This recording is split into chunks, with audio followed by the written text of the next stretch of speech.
place. That's a principle for just checking whether what you're doing is correct. Welcome to the Leadership Forum, where we explore principles, practices, and perspectives of effective leadership. A very good morning. Asante sana for joining us right here at Leadership Forum. With me in studio is Bishop David Oginde, and of course, he has been speaking on authentic leadership. I'd just like to encourage you, if you can kindly send a message on our WhatsApp line, that is 0717-400-555. But yet you can send a text on 20933 and we will be glad to hear from you. But right this moment, allow me to just give him an opportunity to tell us how he has been. Karibu sana, Bishop.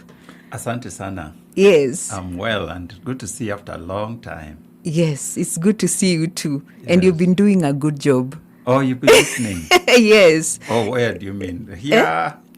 I mean here, Leadership Forum, yes. And also in EACC. Yes, I almost confused. But today, before we start, yes. It's part 2 of Authentic Leadership, the hidden part, the hidden life, actually. It's actually, yes, the hidden life of a leader. Yes, I found that very interesting. So actually, that was the original request from Grace. Yes. But hidden life falls within authentic leadership, so we decided to look at what I'm calling the 4 lives of a leader. Okay. Of an authentic leader. I think I had it mentioned hidden, secret, private, and public. Wow. You are a good listener. Yeah, but I also took notes. Yeah. Now, before we get to that, I wanted to ask you 2 questions. The very first is next year, a time like this, we will not be here. Okay, maybe I will be here, but most people will be waking up to go and vote. And since you've been talking, of course, you talk about matters leadership. Do you think Kenyans are ready? Are we ready to elect that authentic leader? I think I should ask you that.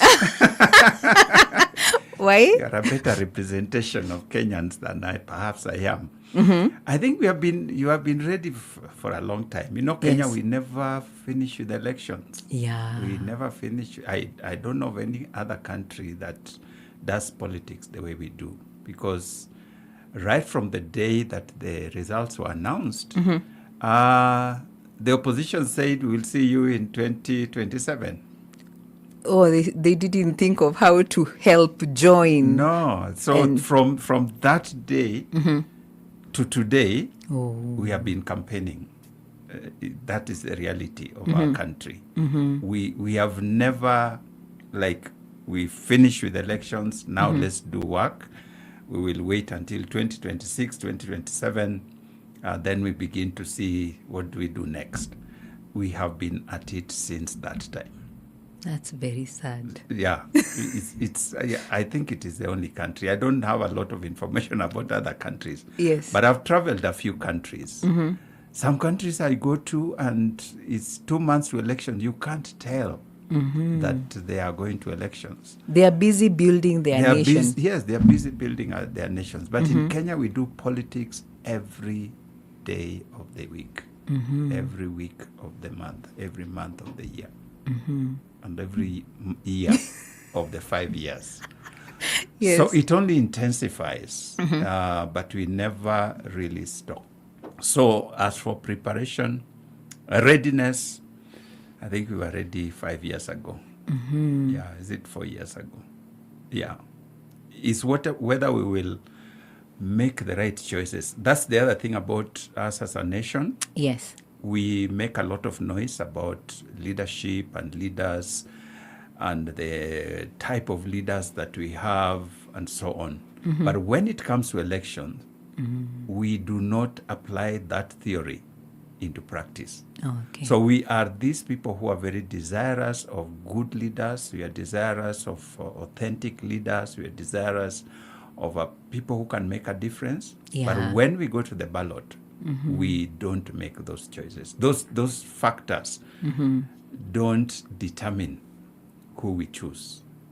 We are driven by totally different criteria. So we end up again with leaders that we don't like. Oh. Yeah, so after the results are announced, we start complaining. Immediately Immediately we start complaining, oh, these leaders, oh, this person. And we elected them. We ourselves, not foreigners. Yeah. We ourselves elected those persons. We were so convinced this is the right person. We voted for them overwhelmingly. A week later, we are complaining.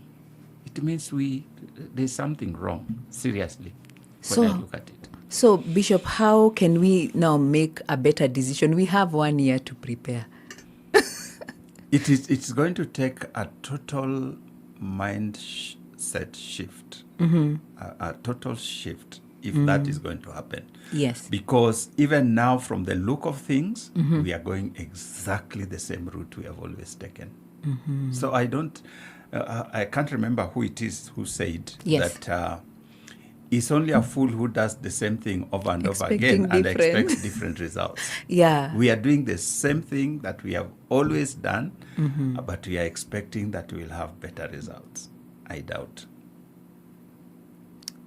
Sorry, I'm a bit pessimistic, but I've lived in Kenya for a while. May the Lord help us. I think we can start by... My consciousness of elections stretches all the way to mid-80s. Yeah. Yeah. When I was a young man in the university, I think that's when I became really conscious of what elections are and what they can mean to a country. And I've seen Mlolongo, you know. Do you even know Mlolongo voting? I'm thinking it's the kind where the longest line wins. Yes, we used to queue. You go to a voting station, a polling station, and you don't cast ballot. Yes. You make a line behind the candidate of your choice. So everybody can see where you belong. That one was a very effective one. It was very tricky. So we have come through that. So you have in each polling station, we have these agents of the particular candidate. Yes. Holding the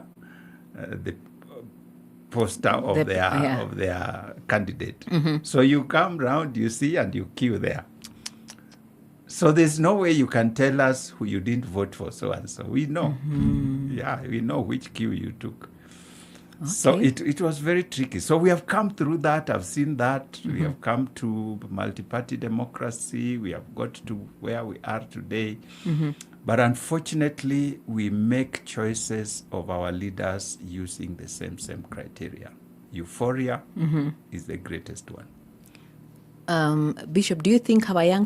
can help make a better decision? Because we know that the largest percentage of voters are young people. And of course... When? Yeah? when did you last check the census? The votes? I thought it was about 40%. The young people are the majority in terms of population of the country. Okay. But I don't think they are majority in terms of voters. Oh, okay. Yeah. I have not checked the statistics, so I can't talk authoritatively. But the last time I checked, they were not majority. So we need to find out how they can... because they were being encouraged to... Nicocadi, Yes, the Nicocadi helped to raise quite a good number, but I don't think they got to the numbers that would be considered majority. The majority are still the older people, particularly the older women. Yes. Where? That's where the majority is. Those of us who make a lot of noise in social media, X, TikTok, etc., are not even voters. Oh. The middle class people, they are not voters. A majority of them are not voters, but we are talkers.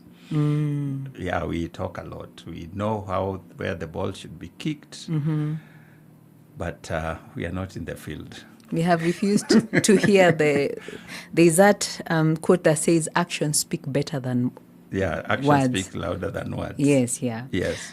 Anyway.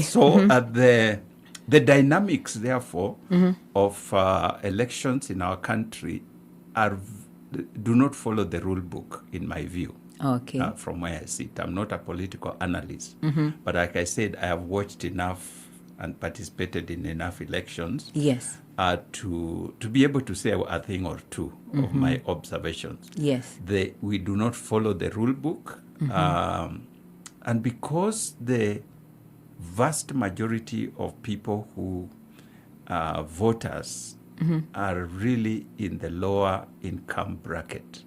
That's the majority, the lower income bracket, and hence the rise of bribery, voter bribery. Oh, yeah. Because these are people who are 100 shillings makes a difference in their lives, and politicians know that. So if you go and give somebody 500 shillings, 200 shillings, and even ask for their ID, it's like Esau saying, what need do I have for an ID if I can get my food Bowl for of today? soup, yeah. You know? So they take advantage of that. The politicians take advantage of that. And when I was doing my dissertation, my PhD dissertation, one of the things that came out is that leaders generally try to keep people poor and dependent, because then they are easy to manipulate.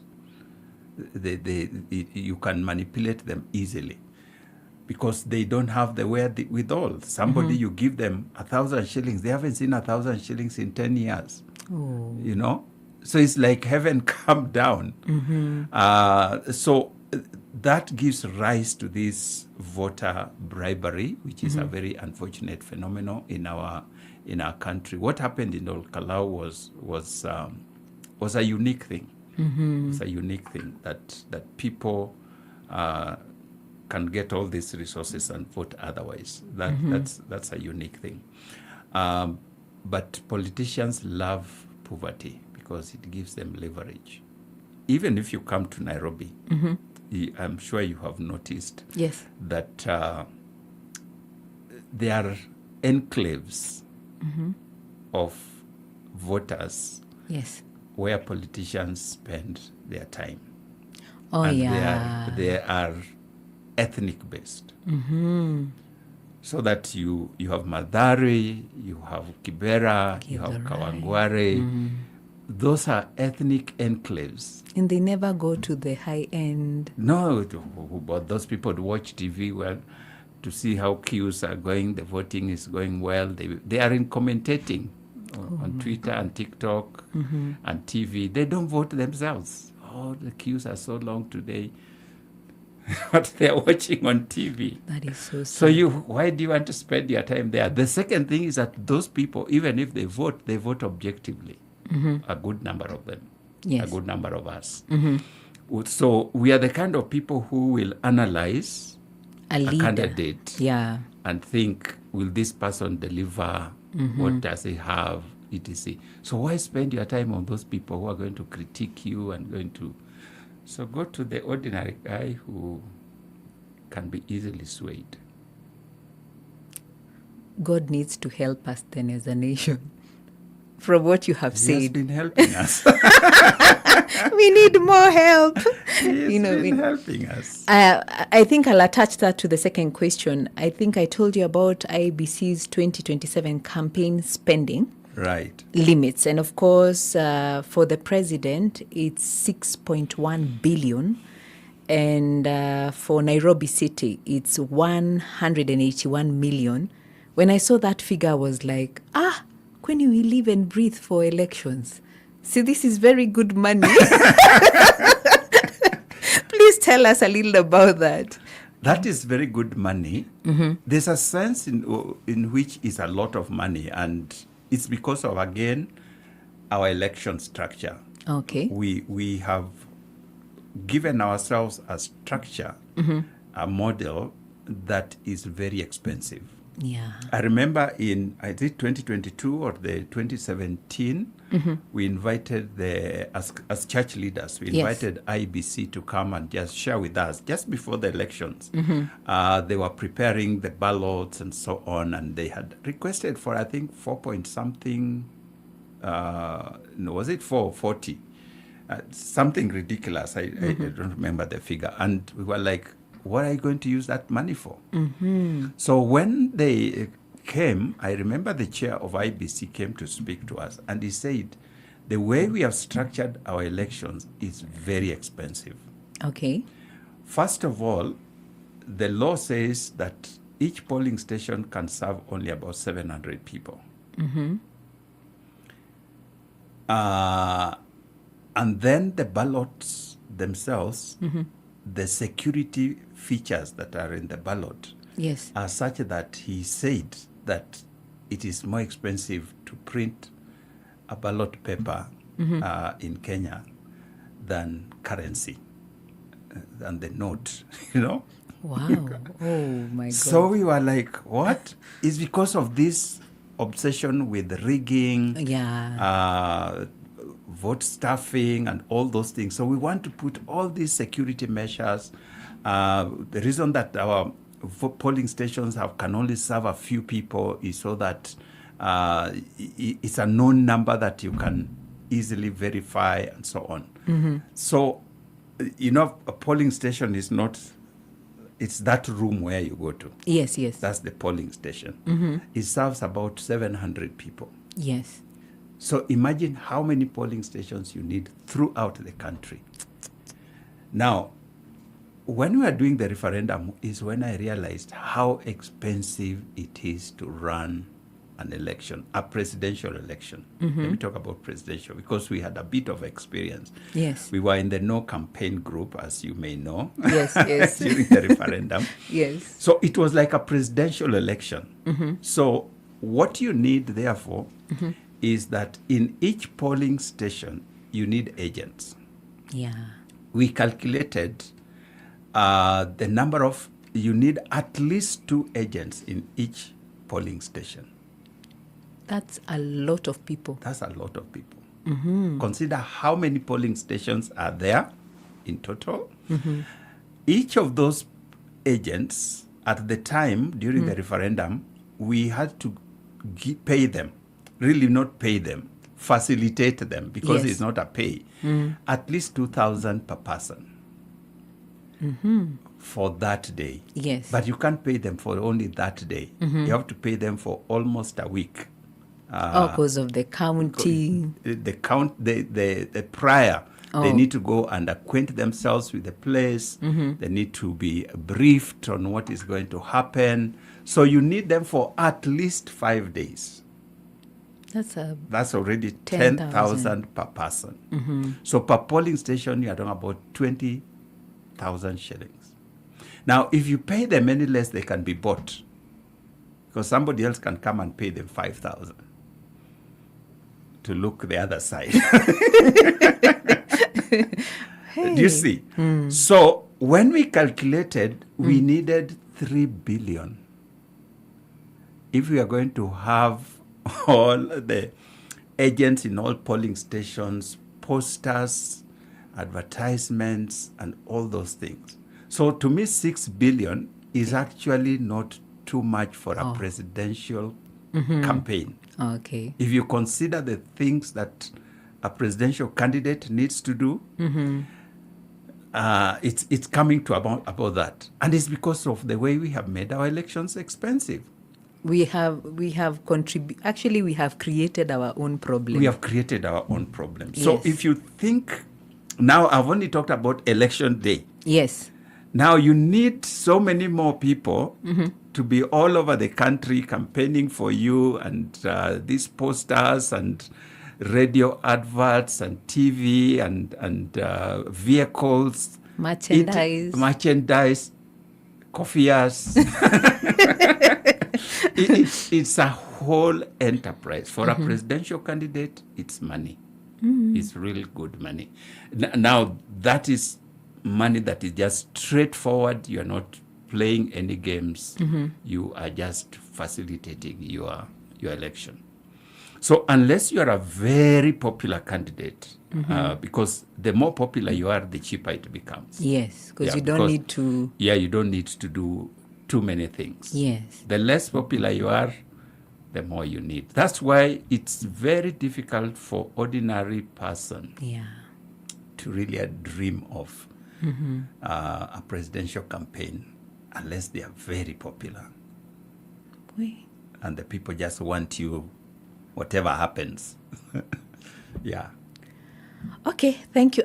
At least now I understand. I looked at that figure and I was like, And you can imagine that's only for one person. Yes, that's for one person. So if we have that's like 12... that's the allowed. They want to spend more because they want to do more and so on. That's what is allowed. So we are spending good money in elections. Good money. I think that's why I started by saying we need God to help us. Yes. You know the way the Bible says, send help from Zion. If we are looking to Zion, yes, may He help us. God helps us if we look to Him. Yeah. Amen. Yeah. Sorry, today I'm sounding very pessimistic, but no, it's good to be realistic. I'm just talking from the little experience I've had. Yes. With the elections. Thank you. I think you have opened minds so that we are able to see things more clearly, and possibly for the people who are able to do something. Of course, all of us, we can pray. There's other things we can do. Able, yes. At the very minimum, to vote. Yes. That is if you already registered. Yeah. To vote. So we need to let people know, especially like what I've heard from you is that from middle class upwards, we need to really talk to them nicely. I don't know whether it's nicely or roughly. Oh, roughly. Talk to us. Talk to ourselves in a more tough way. Because we comment a lot, we complain a lot, but in terms of numbers, there are not too many. You talk to your colleagues, they tell you, me, I'm not going to vote. I hear a lot. I hear that a lot. My vote doesn't count. So I'm not going to vote. If you don't vote, you have already voted. Oh, you've already given... Yeah, because you have given somebody else the chance to make the decision on your behalf. And you have no moral authority to question that because you are not there. You are not part of it. And you find many middle-income people, that's what they say, I'm not going to vote. I can't waste my time. Those queues, that's how they argue. Yeah. So who is going to vote for you? And why are you complaining after we vote? Yeah. Yeah. You are not there to make the decision. So a bit of responsibility, patriotism, responsibility to nation and God. Yes, for God, for my involvement is usually for God and my country. Yes. This is the country that God has given us. Let's do what we can to make it a good place to live in and to work in. Yes. Amen. Amen. Yes. There's no other one. You saw true. What was happening in Spain? Yes, the other day? Yes. This almost 70,000 people who... Why should you go and burst into somebody else's country? Why can't you build your own? It has always been my argument. Yeah. And now the whole EU is up against Spain for not taking care of, keeping off. America, they are shutting their borders. Everybody is shutting their borders. South Africa is throwing out people. Let's build our own country and make it such a nice place that people want to come to. Amen. Thank you so much. It's only us who can do it. Very true. Yeah. It's our responsibility, like you say, to God and to our country. Exactly. We owe it. I would have really wanted to dwell there. Because yeah, now that you mention issues to do with boundaries and all of that. The world is closing its borders. It's going to get more and more difficult to go and live in other countries. Yes. More and more difficult. Tanzania here threw our people away the other day. Yeah, we saw that. The borders are closing. If we cannot build our country, develop our country, and make it a good place so that even if the world shuts out on us, we can still live and do our things. So building our own industries, building our own economy, building our own people, building our own education systems, and all those things that can work for us. And Kenya, we have the full potential to be totally self-reliant without depending on anyone. And we can only do that if we are careful about our leadership. Yeah. So it all stops. They say it stops with the back of the leader or something like that. There's something the back stops with the leader. Yes. But I think Maxwell's quote is the most known. Everything rises and falls on leadership. Wow, amen. Thank you, Bishop. I think now we can switch gears. I know we are already talking about... The gear is already on. We can switch. We have not changed the gear at all. We are talking about leadership.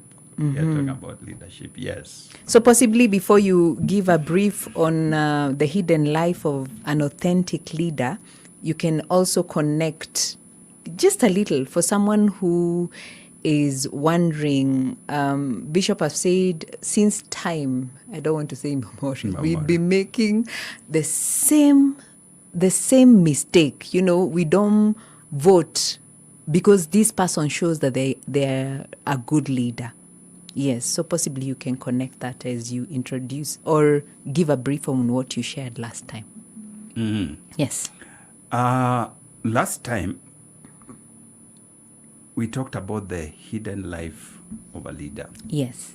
And the hidden life of a leader, we said, is different from the secret life or private life, which we are going to talk about today. The hidden life is that which happens in the background, in the hidden places where a person is molded. Yeah. And what makes what we finally see.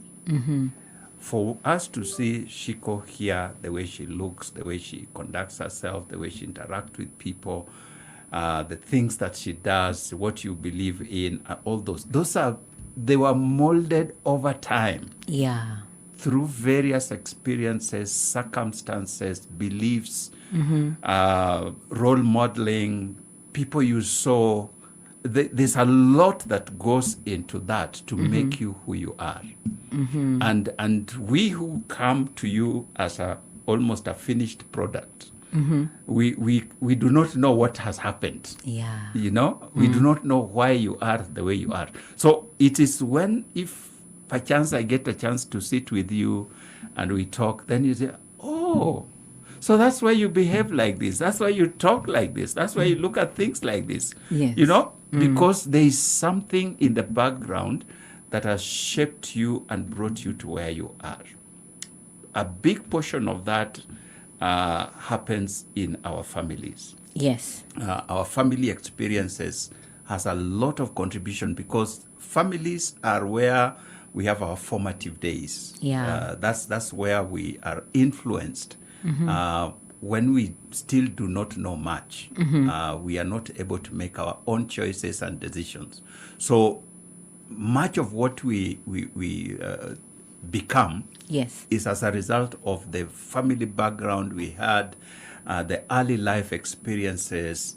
There's something psychologists call the ACEs, the early childhood experiences, that really mold you and shape you into the person that you become. And those things are usually not obvious. Yes. They are not visible. That's what we call the hidden life of a leader. You gave an example of Nelson Mandela. Yes. I can see you listened. Yes. So a person like Nelson Mandela, those people who came and just found him, say, as a president or just soon after he came out of prison, yes, may not understand what may have happened to make him who he was or who Yes. he became. The Nelson Mandela that was taken into prison, if you have read his story, and the Nelson Mandela that came out of prison were totally different. People. And he himself talks about that, how that 27 years in prison shaped him, molded him, changed his perspective to life, changed his perspective even to apartheid, you know, so that by the time was coming out, when those people who were out were really trying to get him to get rid of the white man and so on, he had had a time of reflection, Yes. a time of thinking. If I were to lead the country, our country, what would be my priorities? What are the things I would do? And that's what he came out thinking. If he had been given that same leadership early in his time, he would have gotten rid of those guys. Yes. And then the nation would have collapsed. Would have collapsed. So those things, those little experiences help us. And the verse that comes to mind is what Paul says. God makes all things to work together for the good of those Who love who love him and called to according to his purpose. So every good, bad, ugly experience is part of the molding and the journey that we walk. If you look at the great leaders we talk about in the Bible, there's a time I was speaking somewhere and I would say it, if you were to swap your life with any of the great characters of the Bible, who would you swap with? You are given their life and you give them yours. I think Joseph's life is very attractive. Not the formative ones. No, you are being given the whole thing, the whole package. I think Joseph, Esther, even King David. Yeah. Yeah. It's only because you know the end. Yes. If you are to be given Joseph, Yes. which is many of us go through the Joseph experience as a child. Yeah. Your stepbrothers, your stepsisters reject you. They don't want you.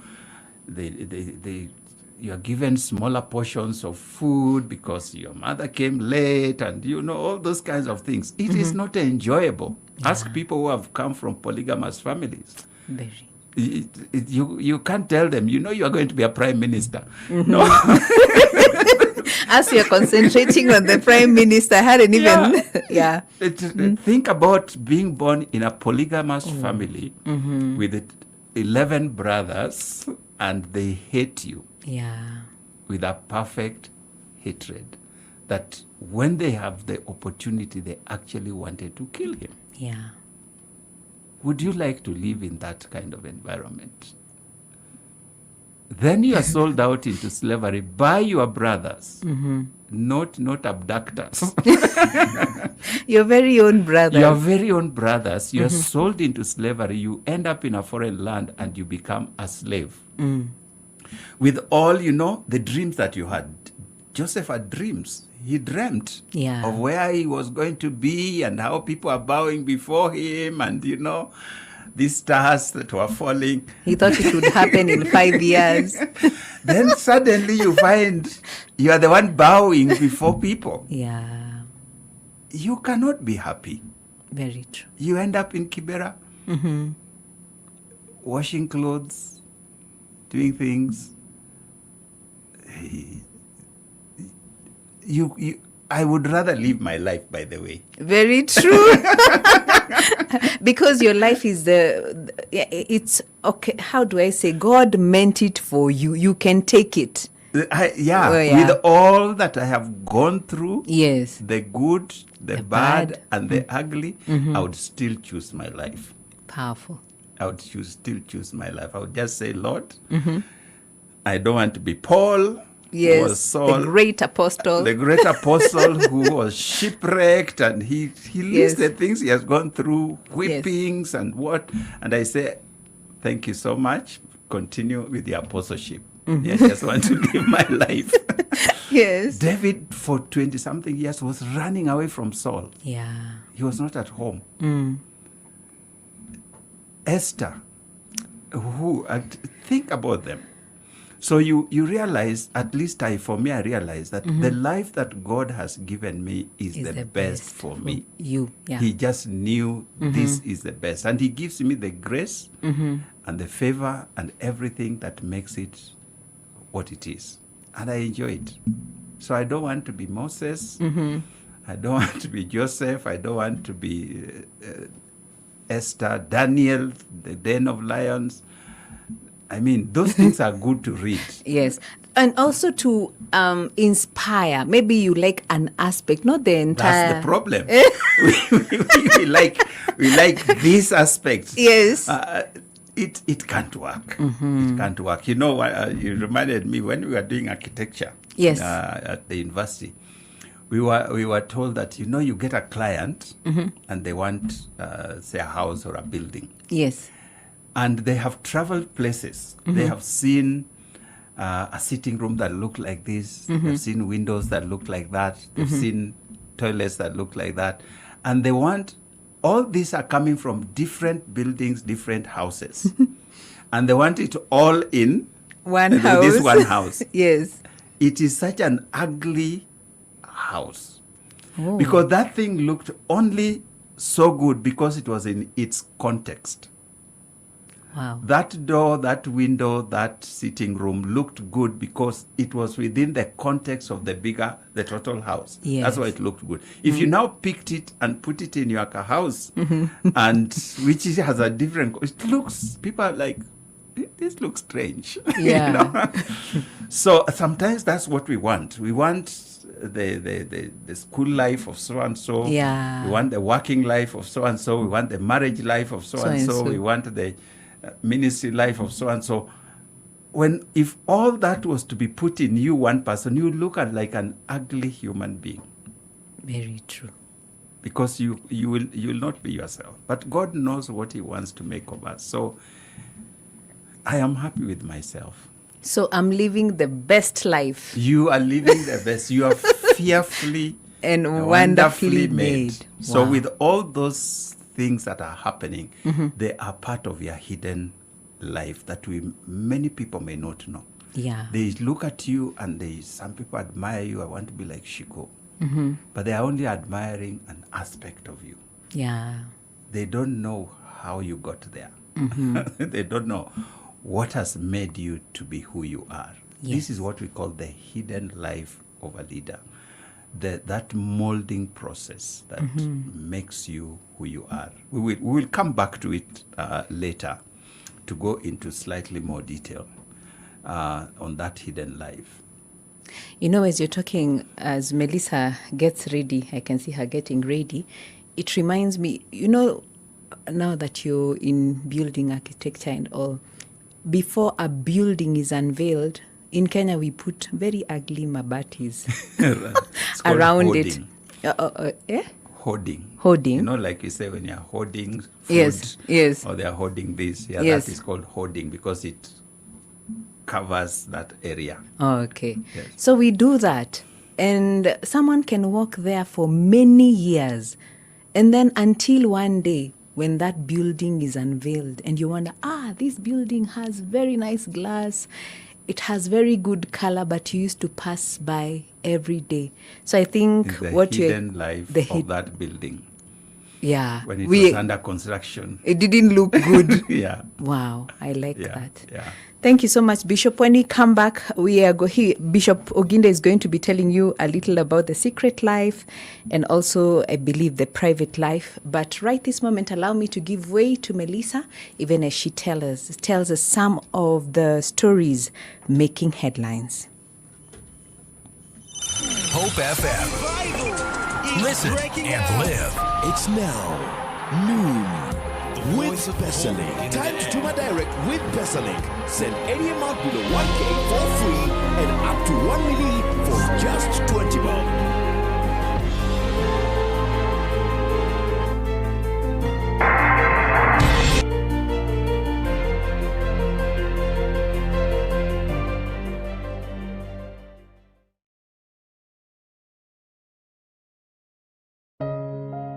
What if your pain had a purpose? What if your past was just a beginning of a greater story? Gotten to another level because now I could not do anything without it, and now it became like a poison. I take it today, it grounds me for 3 more days. If I had not read the Bible, when I read the Bible, it just confirmed all the more that I had an encounter with the Lord, because I told him, Lord, why have you come to me? From the streets to the sanctuary, from the prison yard to the pulpit, real people are sharing the power of God's transforming love. No matter where you've been, God can rewrite your story. So I got him, I just called, and by luck, he picked up the phone. I explained everything and what I was feeling. Wow. He started praying in tongues immediately over the phone, and that thing, whatever it was, it stopped. Join me, Sharon Aitore Wanganye, for Testify every Thursday at 8 p.m. as we listen through the journey of hope, healing, and redemption through the voices of people just like you. And when you're running away from God, there's only the fire you can run. Yeah. I stand here as a witness that God catches up. These aren't just stories, they are testimonies. Don't just watch, testify.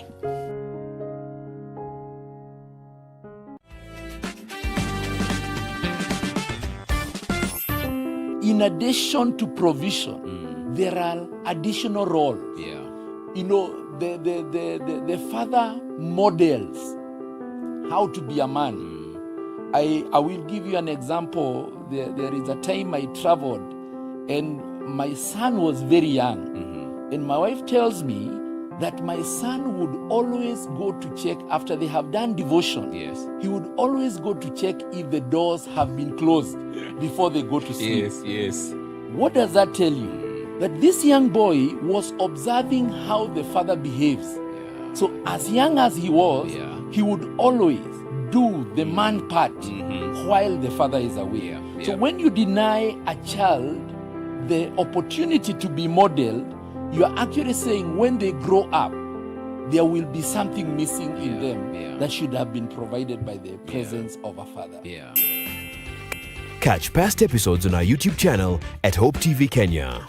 Men on Record, every Friday at 7 p.m.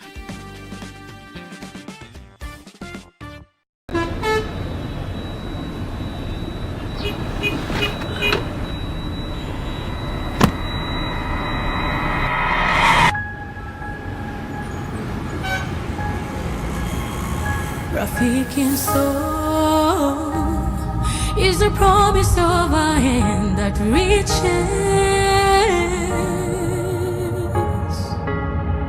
and goes beyond what angaza tumaini kote.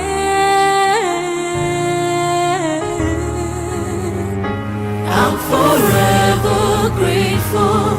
Ninashukuru ukarimu, ukarimu. I'm forever grateful. Ninashukuru ukarimu, ukarimu.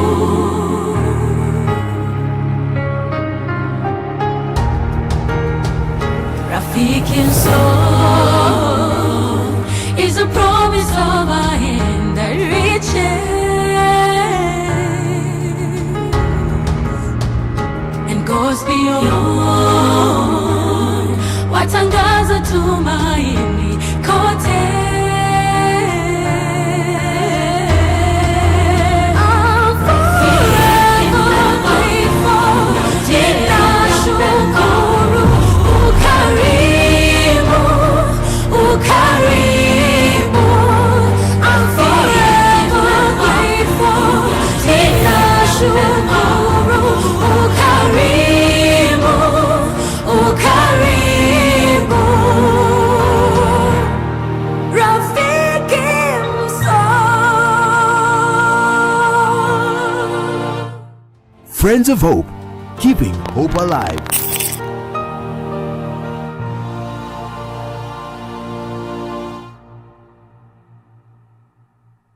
Get ready for an unforgettable worship experience. Hakuja kuwa, hakutakuwa. Niwemi, nina hitaji. Mimi nataka ushirika na wewe. Every Sunday on Ultimate Worship. Ainuliwe Mungu wetu. Maana wewe. Where we bring you live music, powerful praise, and anointed gospel ministers and bands. Nashangilia Mwokozi.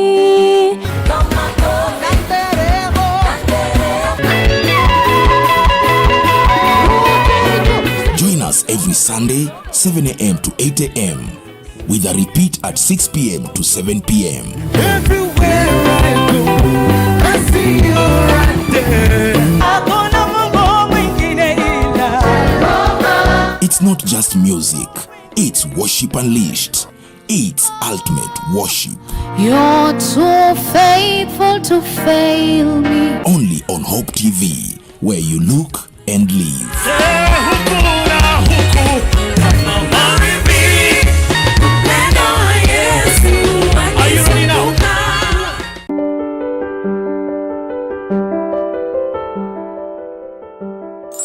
When your mind and your heart can think of something one at a time, you have no divided minds, you're working on it, you'll be better, you'll excel.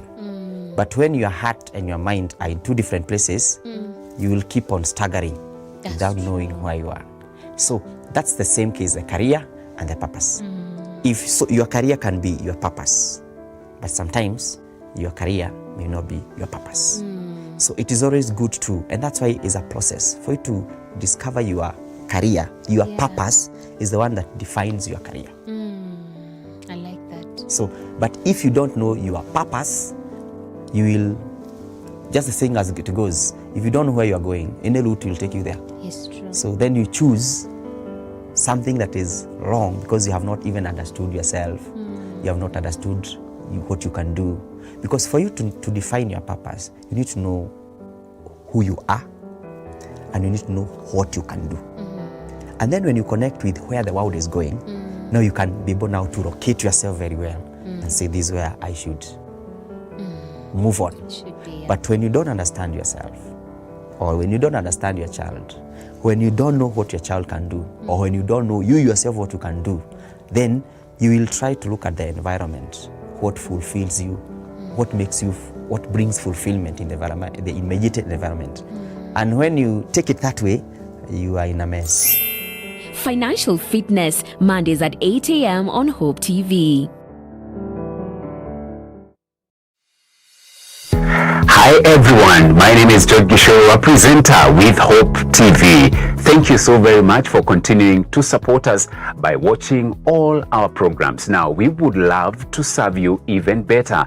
Now, we want to know where you are watching us from and the strength of the signal. You can scan the QR code and ensure that you answer all the questions in ensuring that you are getting us loud and clear with crystal pictures. So go ahead and fill in the QR code so that we can serve you better right here at Hope TV, where you look and live.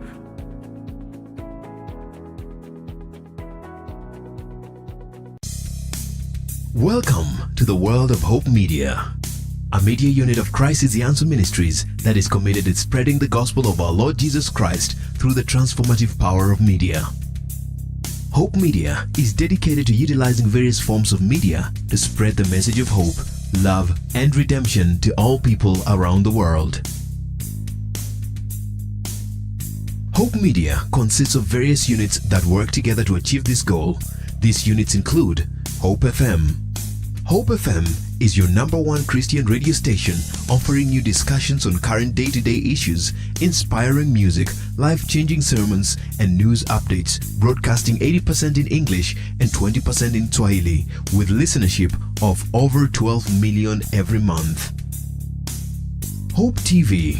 Hope TV programming is designed to inspire, educate, and challenge the viewer with wholesome content to reach various demographic groups, children, youth, and adults, both male and female, with viewership of over 24 million every month.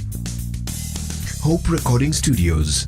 Hope Recording Studios is a state-of-the-art recording facility that offers high-quality recording, mixing, and mastering services. It is designed to meet the needs of musicians, artists, and other creative professionals who require top-notch recording facilities. Hope Creative. At Hope Creatives, we believe that inspiring graphic design work doesn't just happen. It takes the right people with wild, out-of-the-box ideas committed to the same ideals, working together to make it happen. We listen, we learn, we brand. Hope Digital. Hope Digital is a creative digital unit within Hope Media. We are driven by a passion to creatively express ourselves while influencing you with the same creative energy in online spaces and beyond. At Hope Media, we believe that media can be a powerful tool for spreading the message of hope as well as grow your business through advertisements, and we do this with excellence. For more information regarding our services, please visit www.hopemediakenya.org or call us on 0709 861 180. Hope Media. We keep hope alive.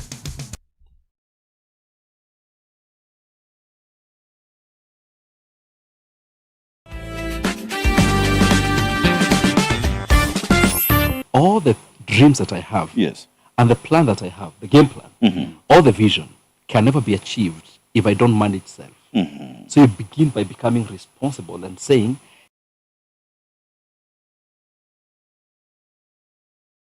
Forum. My name is Shiko. With me in studio is Bishop Dr. David Oginde, and he's talking about the authentic leader. He has just given, last time they looked at the hidden life, and right now he's going to be looking at the private and secret life. So karibu sana, Bishop. Asante sana. Yes. Many sessions back, we actually talked about the authentic leader. Yes. When we were looking at perspectives on leadership. Yes. Yes, we talked about authentic leadership. So this time round, we are focusing really on how a leader presents themselves or how they are seen or judged from the outside. Okay. So that's where we came up with this, the 4 lives of a leader. Yes. So the first one, which we talked about, was the hidden life, which we said the hidden life of a leader in this context. Yes. Is that which happens in the background where nobody sees. That's why it is hidden. So you only see the final product, but you don't actually know how that person was made and why they behave the way they do. Okay. When you see leaders conducting themselves in a particular way, there is a reason behind it. There are some factors that they may have led them into that space. The private life, which is what we want to talk about now, yes, is totally different. It is not the same as the hidden life. Let's just say that we will be talking about the hidden life, yes, the private life, the secret life, and the public life. Yes. Those are 4 different ones, and the first 3 are often confused. The hidden, the private, and the secret are often confused and sometimes used interchangeably. But they are different. So that's why we wanted to just clarify what they really are. So the private life of a leader is those dimensions of leadership that make the person, they are real, they are authentic, they are part and parcel of who I am. Okay. But there are those parts of my life, those aspects of my life that I do not want to reveal to the public or should not be revealed to the public. Okay. Yeah. Not because there is something I want to hide or keep secret, but just because every person must have a private life. Yeah. You know?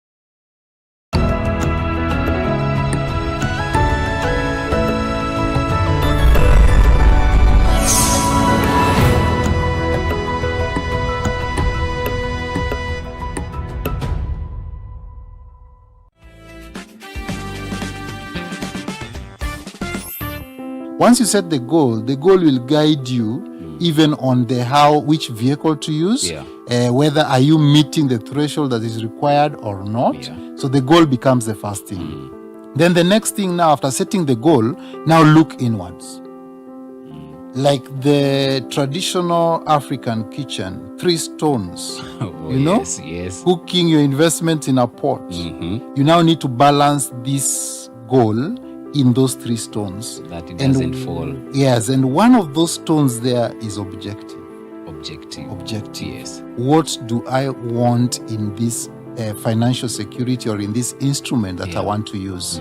Because the same instrument can have different goals. So that objective needs to be balanced with your risk appetite. That's stone number 2. My risk appetite. Are there things that I can withstand? To know that, by the way, my risk appetite may be based on the information I've had or experiences or exposure. There are certain things that I can withstand. And then the third one is horizon. So how much time do you have in that space? That is horizon. What can you withstand becomes your risk appetite. Objective becomes what do you want from that thing. Exactly. Catch past episodes on our YouTube channel at Hope TV Kenya. Men on Record, every Friday at 7 p.m.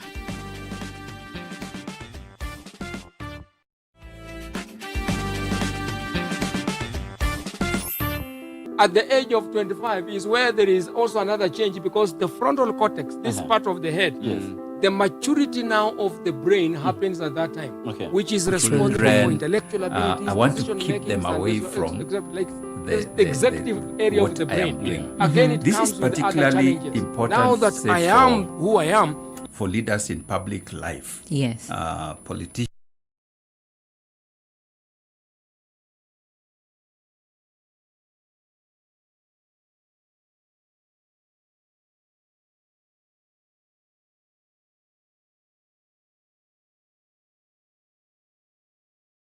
So directly with people. Yes. So one of the things that has been found, for example, is that pastors' children get so affected by that the congregants have of them, because they think that the pastor's child should also be a pastor. So should behave like a pastor, should talk like a pastor, dress like a pastor, you know. All not things. Giving them room to not grow. To be children, to be just be themselves. Yes. How can you be a pastor's kid and you do this? How can you be a pastor's kid and you say this? You know, and it affects them. So this is part of what has been found that drives away clergy's children from God, because they were put in that place where they were not themselves, and they just somehow do not any longer want to be part of that system. So there are some people who have therefore protected their children, their family, from what they are doing, so that becomes part of my private life. What I do with my wife, with my children, with my mother, my father, that is my own thing. You know, it is not part of what I bring to the table of my leadership. So that's your private life. And there's nothing wrong with that. If you choose that this is how you are going to conduct yourself as a leader, and my wife will not come to my office, will not be engaged in the things that we are doing, that's okay. Yes. You know, and it keeps that aspect of your life as private. So you do not have to expose everything. You don't have to disclose everything in your leadership practice to be authentic. Hey, Bishop, you know, you're saying that, and I'm seeing the way these days, day in a life of maybe a politician. We start in the morning, we see everything.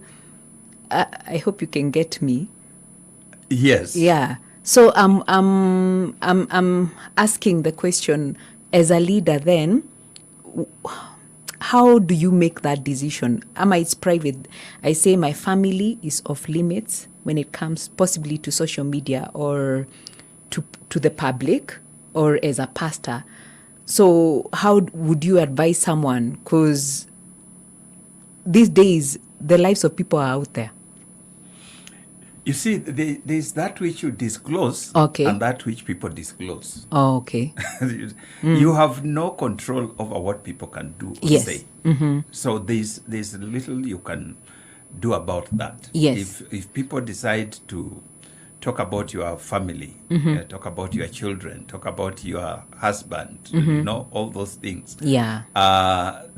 There is almost little you can do about it. Mm-hmm. But we are talking about, what do you disclose yourself? Wow. Okay. Yes, it is what you disclose yourself. The extent to which you engage your family members, for example, in what you are doing. Yes. You see, that's a choice that you make. Yes. So some people decide, my family is going to be part of the journey I walk. Others decide, no, I'm going to do this on my own. My family is part of my private life. Yes. We do our things in private. And that's how I want it. So that is a choice that you make. Okay. And what we are saying here is that if a leader has made that choice, don't force them to reveal or to expose you to their private life, because that's a choice that they make. So whereas, say for example, in church circles, whereas one church leader may decide his wife, his children, everybody is part and parcel of the ministry that they are doing. That's their choice. Yes. Yeah, and so they are all engaged. Another pastor may choose exactly the opposite. Yeah. I am going to be the pastor. My wife is going to be my wife, or my husband is going to be my husband. My children are my children. They live their lives the way other children do, and they are not involved. That is their choice. Yes. So you can say, how we don't see your children, we don't see your wife, we don't see your husband, what is happening? It's a choice that you made as a leader with good reasons. Yeah. So you are really not hiding something, but it is a choice that you have made, that this is how I'm going to exercise my leadership. There are politicians who go to campaign trail with their wives, with their children. Yeah. You know? There are others you don't even know who their spouses are. Yeah. You don't know who their children are. Yes. Because they have chosen, for me, I'll go to the murky world of politics, but I'll protect you. As my children, as my spouse, my spouse, my family, you will not be part of this.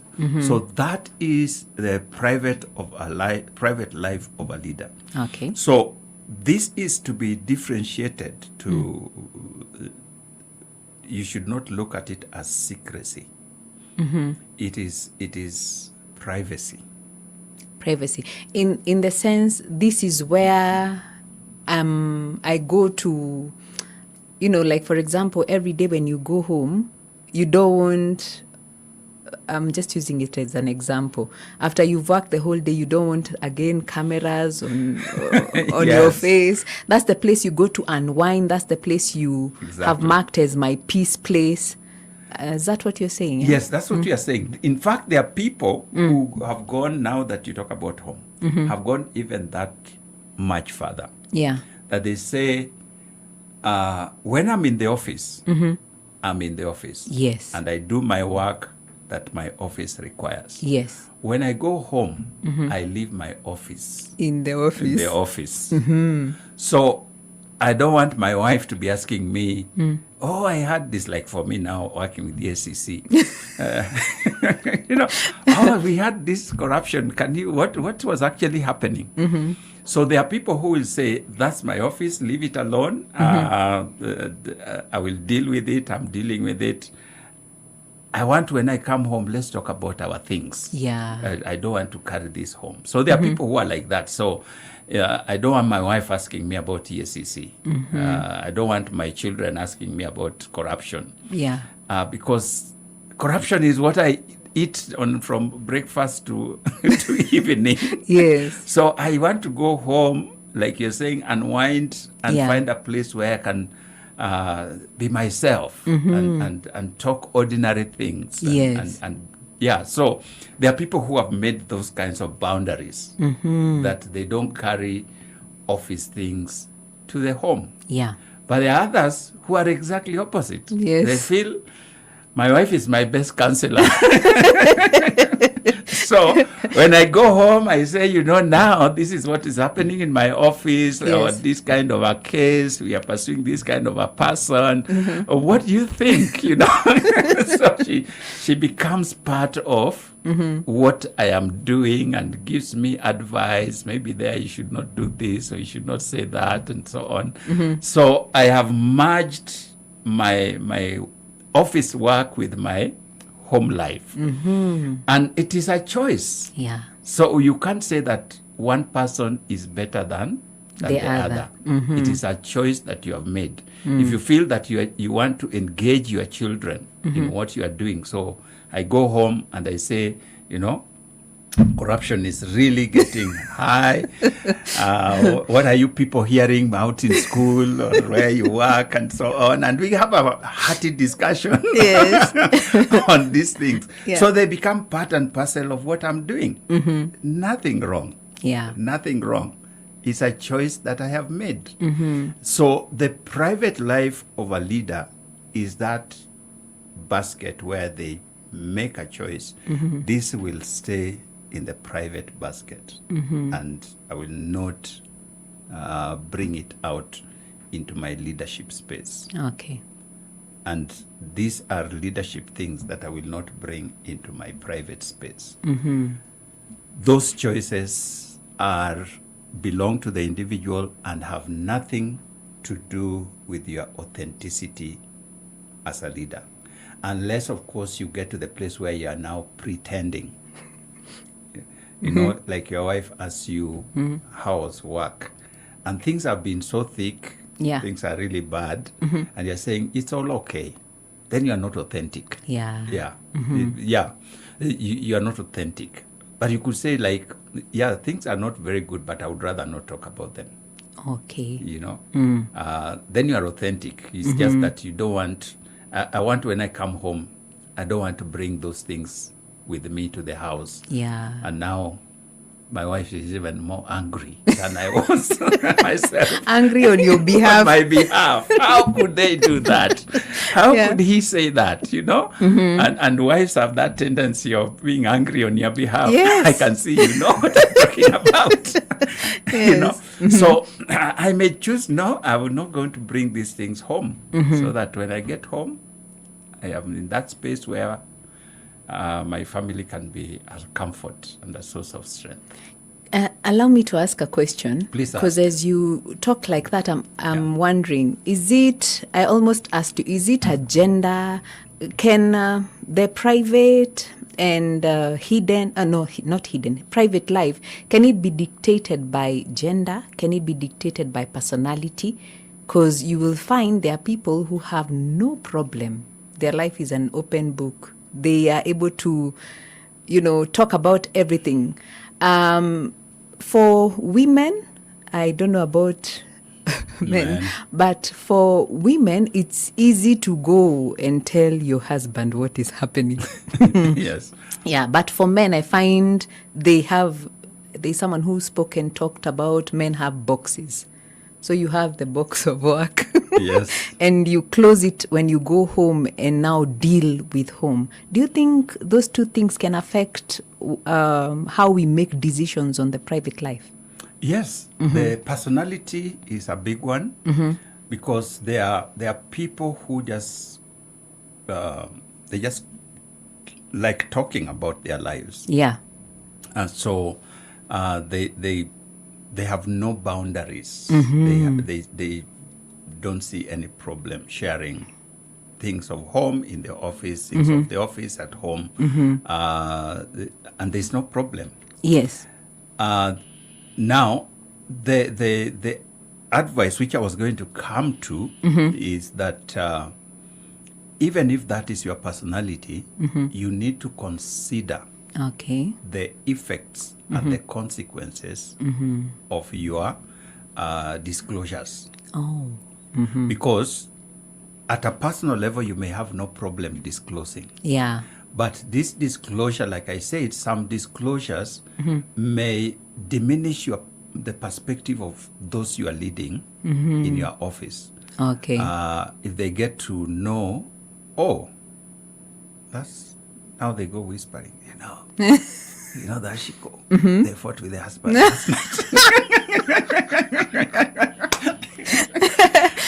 They normally fight. And it is you who has said it. Yes. It's another thing if social media have found their own way into your home to find that you are fighting. But if you say, no, my husband, we fight. It is true, but is it necessary? No. Is it necessary? So you therefore need to think of what is the impact of these disclosures that you're making. It can even be a positive thing. Yeah. We just bought a 20 million car. And then someone is very jealous and angry that you're progressing. 20 million? Because they are thinking, where did you get that kind of money? So those kinds of disclosures, they are true, but they affect how people relate with you, think about you, and so on. Okay. So the advice that we are saying here is that the private life of a leader, you as a leader need to choose and make a decision as to what do you disclose and for what reason, and what impact will it have. Yes. So that you are not careless in terms of your disclosures. Yeah. You are also not what can I say? You are not too private that people can't connect. They begin to think like you are not real. You are not hiding anything secret, but nobody actually knows you. Anything about you. Yeah. There are people who, when like deaths have that kind of tendency of revealing things in private and secret alike. So people discover like, what? We didn't know this about you. We didn't even know so-and-so was your relative. Yeah. And that's when they are discovering. So there's that balance of knowing what to disclose, how much to disclose, where to disclose, who to disclose to, having taken everything into consideration. Wow. That's what the private life of a leader really is and should be. So there's a theory called the communication privacy management theory that says treat private information as that which belongs to you. Okay. But also think of yourself as belonging to others. Yes. So in you belonging to us, you are our leader. So you belong to us. That has reminded me of how Mutahi Ngunyi many years ago, when President Kibaki had just been elected and was in hospital because he had this injured leg. Yes. And there was no information coming as to how he was doing. So he said, by the way, that leg is our leg. We need to know how it is doing. That leg is our leg. It is our leg. We need to know how it is doing. Yes. So that leg is our leg. We need to know how it is doing. Yes. So if you keep it too private, rumors begin to circulate. You know, this time there was rumor that Moi had died. And it was a lie. It was not true because you see, he used to speak every day. Yeah. All the news started with His Excellency President Daniel Arap Moi. So when there was not that start, you know, you knew that when the news begins, yes, that's the first item. His Excellency President Daniel Arap Moi.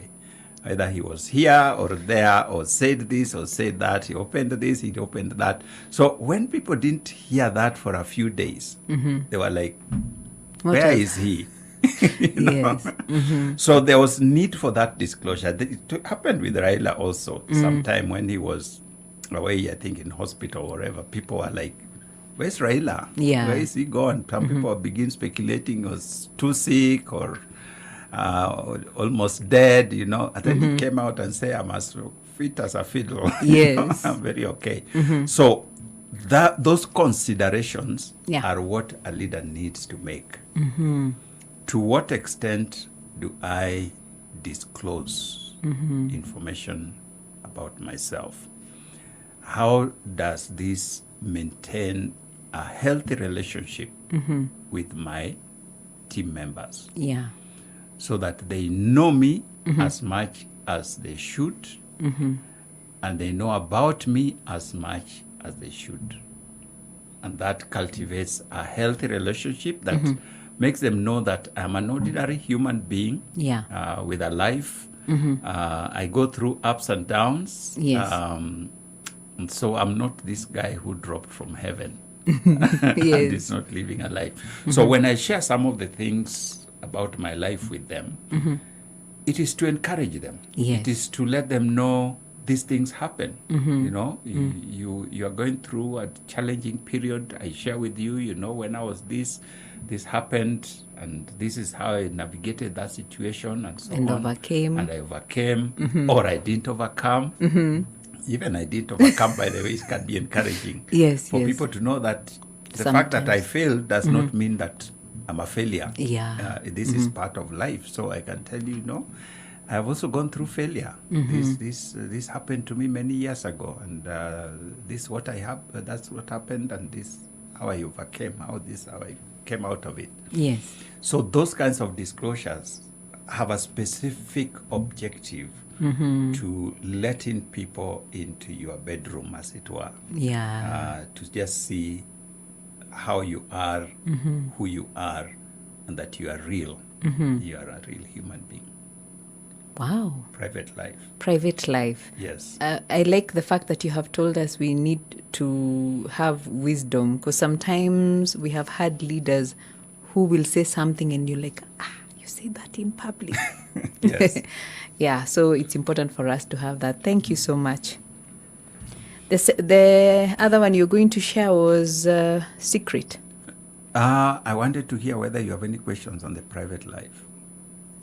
The questions that I have are from the first segment. From politics? Yes. Oh, he started where Kenyans love. They love politics. So those are the questions that I have. You start there and people are very excited because that's our life. What I want to just... I'm not sure I want to start on the secret life as yet. But I want to say in the private life, what are the principles of privacy? I like that. Yes. It will help to draw boundaries. Yes. One is dignity. And I've mentioned this in passing. Okay. Dignity is that there are things you disclose and it lowers your dignity. You know, like you just said, people are like, you really did that. You know? Yes. So it lowers your dignity. So one of the principles of disclosure of private issues, and remember again, I have to keep repeating that private issues are not negative issues. Yes. It is not that I did something crazy and I disclose. No. That this is part of my life that is private. I have chosen to make it private. Yes. But there are situations, therefore, where I may reveal. Mhm. So ask yourself, does this lower my dignity as a person? Or does it enhance my dignity? If people knew this about me, what will be their perspective of me from there on, especially my team members? Because you are a leader and your team members need to look up to you. So if you disclose certain things about your life, it demeans. And even them, they are embarrassed on your behalf. You know? Yes. Like, hey, like you said. Yes. You just like, no, did you say that? Mhm. So that's one. The other one is confidentiality. Okay. Confidentiality, the principle of confidentiality is that there are things that are confidential about your family, about your friends, about your businesses, about whatever. They are confidential, not in the sense that they are bad, Yeah. but they just should not be known. They are part Yeah. of your private life. Yes. Many of us keep our pay slips. Yeah, we don't post them. You don't post them unless you want to make a point. Yes. We are going on strike. Look at my payslip. If you want some sympathy from somewhere. Yes. But I'm just using that as an example. And it's very real because a lot of people don't share. Yeah, Yes. some people, even in families. Yes. A wife doesn't want to show the husband. Husband doesn't want to show the wife their pay slips, you know. Now that's extreme. It's not extreme. It is happening all over the place. My payslip is confidential. It's my thing. Okay. So things like that, you know, that somebody just doesn't want to disclose. So you look at the confidentiality. Okay. There are things that are about you, but they involve other people. Okay. So by disclosing it, you are bringing this third party also into the picture. Oh, like example, medical is private, but like Mutahingunyi said, this is our leg. If there are people who know you, maybe like Kibaki, then we would want to find out how he's doing. Is that what? No, let me go back to family. Oh, okay. For example, I can be quite comfortable disclosing certain information about my wife. Yes. Or about my children. But they themselves would not be comfortable. Do you see? Oh, yeah. So that, and this has happened, you know, my daughter comes and says, Dad, why did you say that about me? You know? Pastors do that. Pastors do that. I'm a pastor. So for me, I thought I'm just being open. Yes. I'm being, you know who I am. This is how my family is. But as far as they are concerned, it's confidential information. Yeah. That they would not want other people to know. So that can be in business. That can be in the workplace. There are things that a friend, a colleague, or whoever we have done together, or we were in this situation together. And my disclosure, whereas I'm quite comfortable disclosing, my colleague or my friend or my partner, my children, my relatives may not be comfortable. Comfortable, yeah. So that is where the principle of confidentiality then comes in. Is the person involved comfortable if this was known? So that's a principle of confidentiality. The other principle is reflection. Reflection. Yes. Reflect before you disclose. You know, some of us just yap. So in the spur of the moment, you have said so much that people are just wondering, hey? You know? Yeah. Even you sometimes, when now you go back and you're listening to your conversation, say, why did I say that? Yeah. Why did I disclose that? So the principle of reflection says, as James would advise, do not be quick to speak. Be quick to listen. Quick to listen. So you reflect, think about it. All this that we have been saying, is this add value? Yeah. If I disclose it, why would I want to disclose it? And so on. Then that moment of reflection helps you to know, no, I should not say this. Yeah. Yeah. We've even seen it. Someone is speaking, and then in the middle they say no. Yes, that's because of after reflection. Yes. A momentary Yeah. reflection. That momentary reflection is a good principle of disclosure in matters of private life. Because sometimes you disclose things and you regret later. Yeah. Why did I say that? I'm so sorry I said that. Or your family hears that you said this and they're like, why did you say that? Yeah. Why did you have to do that? Because you're now exposed us. Yeah.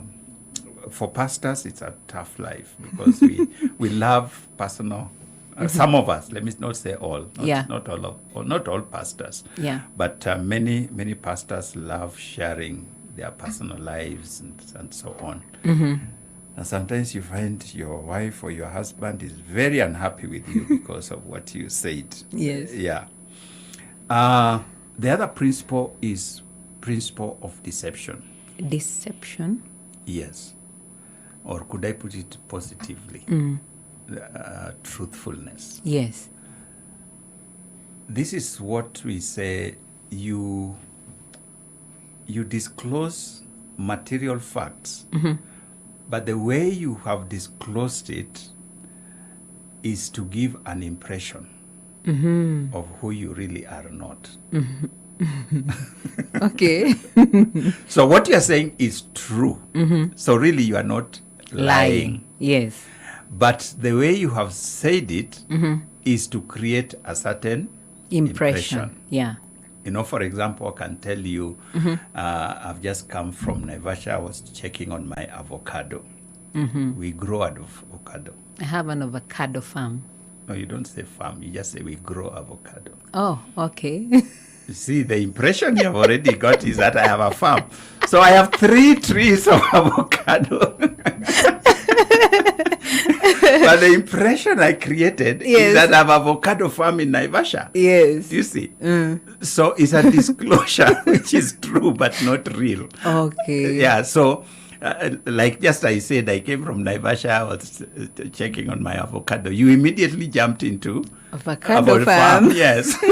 So sometimes people create that impression. Okay. You know, it's the same with name dropping. You know, I was with the president when you were in a rally where the president was. Oh, you want people to think this is an important person. You Yes. know, so I was with the president. Yes. You are nowhere near the president. You were in a rally where he was. You were 2 kilometers away from where he actually is. So those kinds of disclosures are false. In their impression, but they are true in their fact. You know, it is factual that I have avocado, but the impression is that I have an avocado farm, which is not true. But I have not told you that I have a farm. So if you challenge me, I can say, did I say I had a farm? No. But what was the intention? The intention was to create this impression that I have an avocado farm, which because we were all talking about farming, and you know, I was also just in Naivasha, I was checking on my avocados. So yet you also think, wow, you're doing well. Yes. So if you say, so you have a farm, I don't say no or yes. I just say, you know, kind of. And kumbe I have 3 trees or 2 of avocados. Yes. So that is giving a false impression. It's a principle. Okay. Don't give impressions in revealing your private life that is false. Yeah. Wow. So you talked about dignity, confidentiality. The third one, reflection. Reflection, yes. And deception. Deception. I think you've got it. Wow. Yeah. Thank you. Bishop, can I now ask you the questions that are already in? Please or do you ask. have something? No, just ask. We have only a few minutes. Let me. Minutes. So we may not even be able to answer questions. Question of the day on the Leadership Forum. Join us again on alternate Mondays for deeper insights on leadership. The Leadership Forum, discussing leaders and followers. Yes, there are several. I'll start with the comments. There is Stephen Osiro saying, listening from Kililishwa, Italy and Britain, and of late Japan, always on political mode, changing prime ministers as frequently as you can imagine. But fortunately, things are moving because of a declined civil service from politics. So he's saying it's not only happening in Kenya. Yes, Britain is a very interesting one. Yeah, go ahead. Yeah. Yeah, I think what he has said there that is very significant. Yes. Is the demarcation between the political leadership. Yes. And the what I would call the civil service. In many of these countries, the two are completely differentiated, and that's where we used to be, by the way. Okay. The two are completely differentiated. We then acquired the American, I would call it American model, where every leadership comes with their team. So, but we have extended it beyond even America itself. So that when we have a new leader, they bring everybody that is new. Oh, so I come with my people. They come with my people.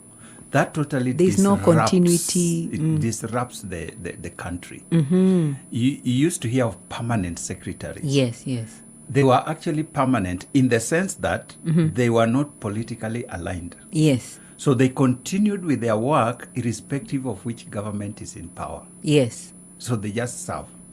So if this president comes, they can change the cabinet secretaries, the ministers in those days, but they don't touch the permanent secretaries and the people who work below. So the civil service continues to do their work irrespective of who is in the political domain. Yes. And that's what happens in Britain, and that's why it can continue running even though they change their prime ministers like I don't know where. Yes. You know. So that is what is not in our country, and it affects us a lot. Wow, thank you. Maybe we should go back to those days where we really had permanent secretaries and no, but you see, our constitution now provides differently. Okay. Yes. Oh. Okay. Let me move on. There's someone who's saying Christians should check Hosea 8:2-3. It says, Israel cries out to me, "O our God, we acknowledge you, but Israel has rejected what is good, and an enemy will pursue him. They set up kings without my consent. They choose princes without my approval." That's a very sobering scripture. I was looking at it a few weeks ago. Wow. I was doing expositions on Hosea in Woodley. Yeah. Very interesting book. Possibly you can say something. No, it speaks for itself. That doesn't need exposition. Yeah. That is very sobering. Asante sana, Bishop. Someone else is saying, thank you for the program. It has really changed me since I started listening. When I was appointed to head a great department, I demanded the mission vision statement reinstated the sanctuary as the guiding compass. When my time expired, it was removed and I was ostracized. Today, very few people know about the mission vision of the church. As a leader, what should I do? What was the person? Yeah. You know, it depends on what was their role. in this. What role did they play in this organization, church? They were appointed to head a department. Yeah. So they demanded the mission vision statement, reinstated it in the sanctuary as the guiding compass.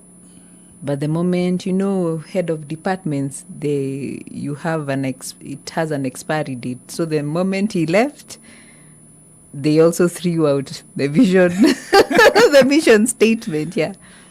I don't know what they can do. That's why I'm asking, what is their role in this organization, leave alone the position they were given? Okay. Do they have a role? You see, have not said, because if you still have a role, then we can say maybe from that position, this is what you can do. But if you are thrown out, like say, for example, God forbid, but Shiko works for Hope FM. Yes. And then she has made changes when the time comes to go. You leave Hope FM and now you are out there as a listener. Yes. There's nothing you can do. There's almost nothing you can do. Yeah. Yeah, the new leadership moves on. But if you are just moved to another department, perhaps there's some things you can do, talking with the senior leadership. Senior leadership. Yeah, these are some of the changes we made, but maybe because of this and this, perhaps this could be retained, and so on.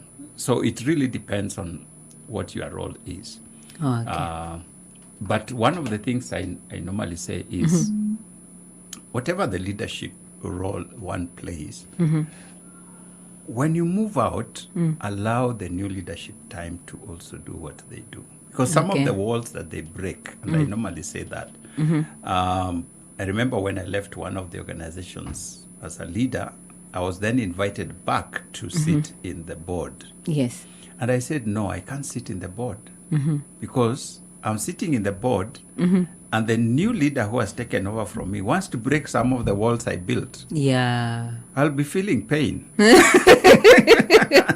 Yes. And there will be conflict of interest. Yes. Because now my decision making will be blurred. It took me a long time to put up this wall, and now you want to destroy it. Yeah. It will be difficult. So for me, I want to be away and allow and the enjoy leader, someone else to yes, lead. Let them break that wall. I'll still feel pain, but maybe when they break it, I say, wow, I never saw it like that. Yes. And I rejoice. Yes. But yeah, so sometimes it just helps to step back and allow the new leader to do what they were doing. Thank you, Bishop. There's someone who is saying, this is Maggie saying, praise God, Bishop. And Shiko wanted to ask, is it right for other nations to be given IDs so that politicians can use them to vote? Is in that like selling a birthright? Actually, Nation had an article selling a birthright that you can get an ID or a birth certificate for about 15,000 shillings. Yeah. Just comment on that before we say goodbye. It is obviously wrong. So there's no way you can justify under any circumstances. That's all I can say. It is wrong. It is illegal. It is wrong. If it is found out, it is those will be our clients. Yes. Wow. Thank you. And I think it's also important to note, Bishop, you had once mentioned, for those of us who have access to these things, you can actually go to the website, EACC, and report. Yes, if there is a deliberate corruption, that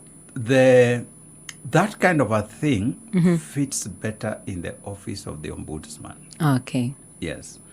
But if there is a corruption that is evident, that these people bought their IDs or paid someone to get their passports, that we can deal with. Yes. But if it is just from observation, you are seeing an influx of people coming in, you can take it to the ombudsman, who can then do investigation to find out whether there's some maladministration that took place. But either way, you report it, whether to us or to the ombudsman or to whichever government office. But it is wrong. That's the bottom line. There is no law that allows foreigners to register to be voters in the country, not in any country in the world. Unfortunately, time is not on our side. I think the next time we meet Bishop, I'm going to be asking, because it's just a question that has come in line with what you were talking about, but time is really gone. It's very gone. Yes, kindly say a prayer for someone who has, in listening to you, they have realized I need to create boundaries for my private life and appreciate my hidden life. Yes. Lord, we thank you for granting us opportunity to be here this afternoon and to discuss the things that we have discussed. There's some people who may have, in listening to what we have said, be in that place where they are feeling they may have made mistakes, gone the wrong direction, disclosed things they shouldn't have disclosed. I pray that you'll help us and help them to get back, O Lord, because you are able to restore even that which we have broken. And so I pray for each and every one of us that will set appropriate boundaries, not to hide things that should be disclosed, but rather to maintain that life that is of dignity and that represents you in the best way possible. If there's anyone who does not know Jesus, even though we were not in an evangelistic, but they are thinking, I need God, Lord, I pray that you reach out to them and give them opportunity to become your children, because this is the best choice they can make. We pray together in Jesus' name. Amen. Amen. Amen. Amen. Asante sana. Thank you so much for joining us. This has been the Leadership Forum, of course, with Bishop David Oginde. You can actually catch it on our social media platforms at Hope FM Live and at Hope TV Kenya, and I believe that God is going to minister to us. Allow me to give way. I see Vincent on the other side in a short while is going to be telling us some of the stories making headlines in Swahili. From us in studio, Kwaheri, God bless you. Amen. Hope Thank FM. you for tuning into the Leadership Listen Forum. and Once live. again, on to It's Mondays for deeper insights on leadership. The Leadership Forum.